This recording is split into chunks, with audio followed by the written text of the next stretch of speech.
gente, novamente a TV Araponga, sempre não para, acompanhando a trajetória dos visitantes no sítio arqueológico.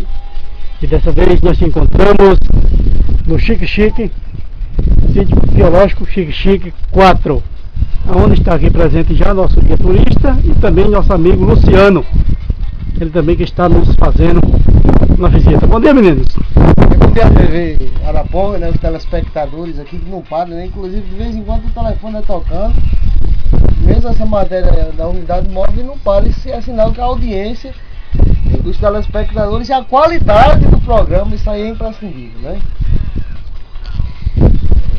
Mas assim, só pra gente ter uma ideia, estava conversando formalmente aqui com o Luciano, nós estávamos vendo a questão da segurança que dentro do turismo ela é imprescindível. Então, existe um termo de cooperação do IFAM com a municipal, e a gente não está fazendo essa manutenção, logo na entrada ali a gente está precisando arrochar um parafuso. Então, isso aqui, os mínimos detalhes a gente sempre tem que estar anotando, porque a segurança do turista ela está em primeiro lugar, né? Então a gente nota que esse trabalho aqui do IFAM ele foi de suma importância para a questão do desenvolvimento sustentável do turismo, né?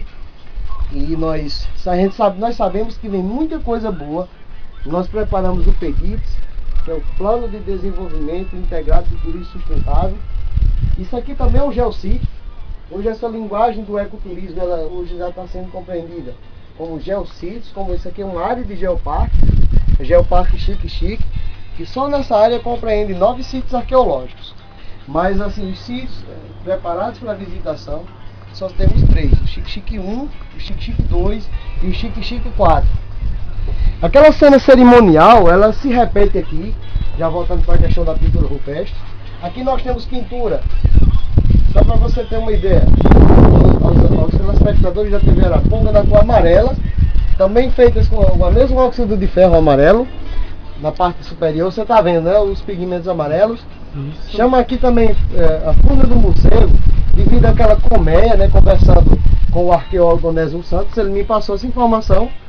Está vendo ali como um cervo, um pau? Então isso é uma colmeia. Então essa cena cerimonial, está vendo novamente como um batismo?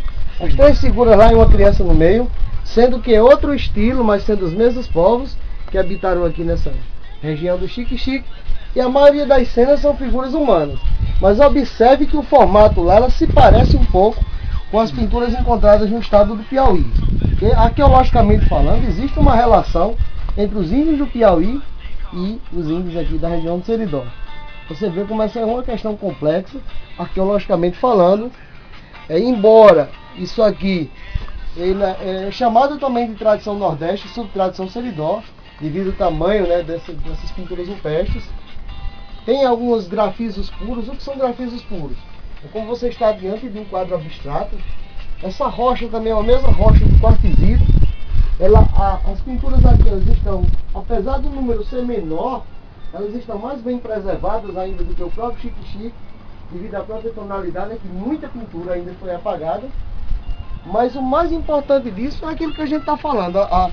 Mesmo essa parte seca da Caatinga, a gente sabe que o inverno está se aproximando, esse cenário tudo muda. Então quando a gente fala de geodiversidade, nós estamos falando de meio ambiente, de economia, né? Então Carlos, só uma pergunta por gentileza, sempre aparece turista nessa região?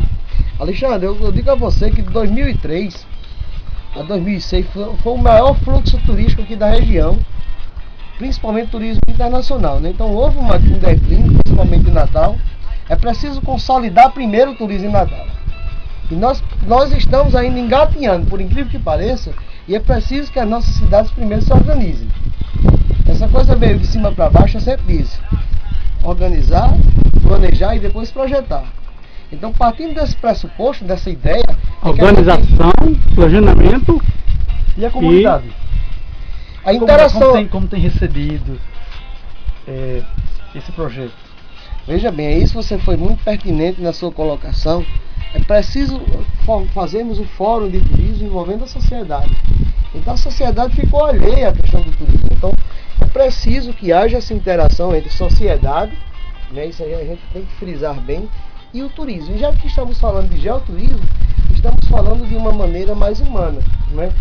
Um dos objetivos do geoturismo é humanizar, ou seja, fazer com que Dona Maria participe desse processo, seu Zeca Marinheiro, fazer com que essa região ela gere, ela passa a ter essa questão do empreendedorismo voltado para a questão do turismo, vamos chamar de geoturismo, até por se tratar de um geoparque, que corresponde a uma área enorme, que vai estender na Serra de Santana. Tem ideia, Carlos, qual é a dimensão da área aqui? Do município, veja bem, do município mesmo é 246 km². Aqui eu não sei informar e precisar, mas o geoparque em si ela não corresponde em uma cidade, mas o mesmo processo as 8 cidades que fazem parte do Polo Seridó de Turismo, né? Carnaúba, Parelhas, Acari, Currais Novos, Cerro Corá, Lagoa Nova e Caicó. Essas cidades elas estão inseridas. Acontece que gerenciar esse geoparque, inclusive foi o tema lá daquela conferência que eu falei anteriormente, internacional, é uma parte complexa, porque se deixar apenas por parte do governo, se não inserir essa sociedade dentro do contexto, no que concerne essa questão da preservação aqui no local, isso aqui vai virar, digamos, ficar abandonado. Se não houver essa união entre poder público,